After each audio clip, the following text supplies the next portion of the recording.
ఆదిలాబాద్ జిల్లా ఉట్నూరు మండలం దద్దల్పల్లి పిహెచ్సిలో ఏర్పాటు చేసిన ప్రత్యేక మెడికల్ క్యాంపును కలెక్టర్ రాజర్షి సందర్శించి వైద్య సేవలను పరిశీలించారు. గ్రామీణ ప్రజలకు నిపుణులైన వైద్యులతో చికిత్స అందించడమే లక్ష్యమని, ఆర్ఎంపీల వద్దకు వెళ్లి కిడ్నీలు దెబ్బతీసే మందులు వాడొద్దని ఆయన హెచ్చరించారు. అనంతరం గ్రామంలో ఇందిరమ్మ ఇళ్ల నిర్మాణ పురోగతిని తనిఖీ చేసి వర్షాకాలంలోపు పనులు పూర్తి చేయాలని లబ్ధిదారులను ఆదేశించారు.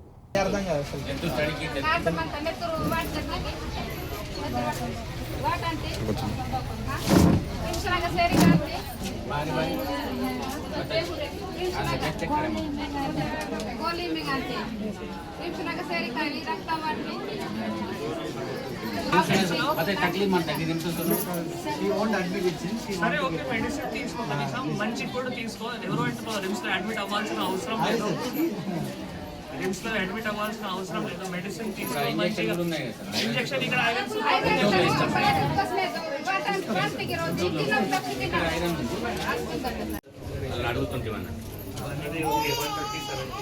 సార్ ఒక ముసలాయన ఉన్నాడు, షుగర్స్ 470 490 వచ్చింది. సో అంటే ఇన్నోవా ఇప్పుడు మీరు ఏంటంటే క్వశ్చన్ అడిగారు, ఆశ ఏంటండి మీకు ఇష్టం అంటే ఇన్నోవా భాగంగా మరియు పిహెచ్సి దంతన్పల్లిలో స్పెషలిస్ట్ మెడికల్ క్యాంపు ఏర్పాట్లు చేయడం జరిగింది. సో దీనికి ఈరోజు నేను, తర్వాత అడిషనల్ డిఎంహెచ్ఓ గారు, సర్పంచ్ గారు, పిహెచ్సి మెడికల్ ఆఫీసర్ అందరూ కూడా ఇక్కడ పరిశీలన చేశాము. దీంతో మేజర్గా ఈ దంతన్పల్లి సందర్భంగా మళ్ళీ ఏవైతే సబ్ సెంటర్స్ ఉన్నాయో అక్కడి నుంచి మళ్ళీ 6 స్పెషలిస్ట్ సర్వీసెస్, అంటే ఒకటి ortho, paediatric, general medicine, ophthal services, gynaec services, అటువంటి రిమ్స్ నుంచి డాక్టర్స్ మళ్ళీ ఇక్కడికి వచ్చి మళ్ళీ వారికి బేసిక్ ఏవైతే స్క్రీనింగ్ ఉన్నాయో అవి అన్నీ చేయించి వారికి సరైన మెడిసిన్స్ కానీ అవి అన్నీ కూడా ఇవ్వడం జరుగుతుంది. దీంతోపాటు ఏమైనా రిఫరల్ కేసెస్ ఉన్నాయో, అంటే రిమ్స్కి ఏమైనా కేసెస్ తరలించాలి అంటే అటువంటి కేసెస్ కూడా మళ్ళీ నమోదు చేసుకొని రాసుకొని మళ్ళీ వారికి ప్రత్యేకంగా డైలీ రిమ్స్లో మధ్యాహ్నం 3 నుంచి 5 గంటలకి, అంటే జనరల్ ఓపీలో కాకుండా మరి మధ్యాహ్నం 3 నుంచి 5 గంటలకి అటువంటి కేసెస్ కూడా చూసుకోవడానికి ఏర్పాట్లు చేయడం జరిగింది. సో ఇది ఒక మంచి కార్యక్రమం. మనకి ఇప్పటివరకు అన్ని పిహెచ్సిస్లో చాలా మంచి స్పందన కూడా రావడం జరిగింది. సో ముఖ్యంగా నేను అందరికీ కోరేది ఏది ఒకటి, దాట్ మనం ఆరోగ్యం తప్పకుండా మనం చూసుకోవాలి. ప్రభుత్వం నుంచి అన్ని సేవలు తప్పకుండా తీసుకోవాలి.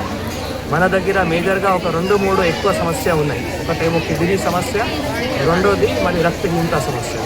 సో కిడ్నీ సమస్య అంటే మేజర్గా మనం సరైన వాటర్ తీసుకోకపోవడం లేదు, క్వాంటిటీ వాటర్, సరైన వాటర్ తీసుకోవాలి.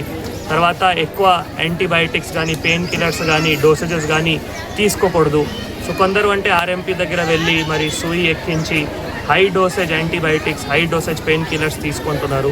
అటువంటి వల్లనే మళ్ళీ కిడ్నీ డిసార్డర్స్ అవుతాయి. సో నేను ప్రజలందరికీ కోరేది ఒకటే, మీ దగ్గర ఏవైతే స్వచ్ఛమైన నీళ్ళు ఉన్నాయో అది సఫిషియెంట్గా తాగండి. రెండో విషయం వచ్చేసి, మీకు ఏమైనా సమస్యలు ఉంటే మళ్ళీ నియరెస్ట్ దవాఖానాకి వచ్చి మళ్ళీ అక్కడే మెడిసిన్స్ మాత్రమే తీసుకోవాలి, అక్కడే ట్రీట్మెంట్ మాత్రమే తీసుకోవాలి. ఆర్ఎంపీ దగ్గర ఇటువంటి కేసెస్కి వెళ్ళకూడదు. దీంతో మీకు భవిష్యత్తులో మళ్ళీ చాలా సమస్యలు కూడా వస్తాయి కాబట్టి అది ఒకటి కోరుతున్నాము. రెండోది రక్తహీనత సందర్భంగా కూడా మళ్ళీ మనం తినే ఆహారం మంచిగా ఉంటే ఆటోమేటిక్గా రక్తహీనత కూడా సాల్వ్ అవుతాయి. దీనికి మేజర్గా మళ్ళీ ఇక్కడ ఏరియాస్లో, ట్రైబల్ ఏరియాస్లో, ఆదివాసీలు కూడా వారు కూడా కొంత మంచి ఆహారం, దీంతోపాటు కొన్ని సప్లిమెంట్స్. సో ఒకవేళ రక్తహీనత ఉన్నాయంటే ఐరన్ ఫాలిక్ యాసిడ్ ట్యాబ్లెట్స్ కానీ, తర్వాత కాల్షియం ట్యాబ్లెట్స్ కానీ, విటామిన్ ట్యాబ్లెట్స్ కానీ అవి అన్నీ కూడా వేసుకుంటే మళ్ళీ బాగుంటుంది.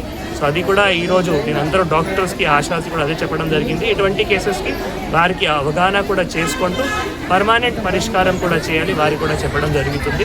సో అందరూ కూడా అంటే ఈ 2-3 సమస్యలు ఏవైతే ఉన్నాయో కొంత మన డైలీ అలవాట్లో మళ్ళీ మంచి ఏవైతే అలవాట్లు ఉన్నాయో అవి పాటిస్తే ఈ సమస్యలు కూడా పరిష్కారం అవుతాయి. దీంతో మంచి ఆరోగ్యం అయితేనే మళ్ళీ మనం ఏమైనా పని చేయగలుగుతాము, ఏమైనా సాధించగలుగుతాం. కాబట్టి అదే నేను అందరూ ఇక్కడ పిహెచ్సి దంతన్పల్లిలో ఉన్న ఎవరైతే పేషెంట్స్ ఉన్నారో వారికి చెప్పడం జరిగింది. ప్రింట్ ఎలక్ట్రానిక్ మీడియా ద్వారా కూడా అదే అందరికీ కూడా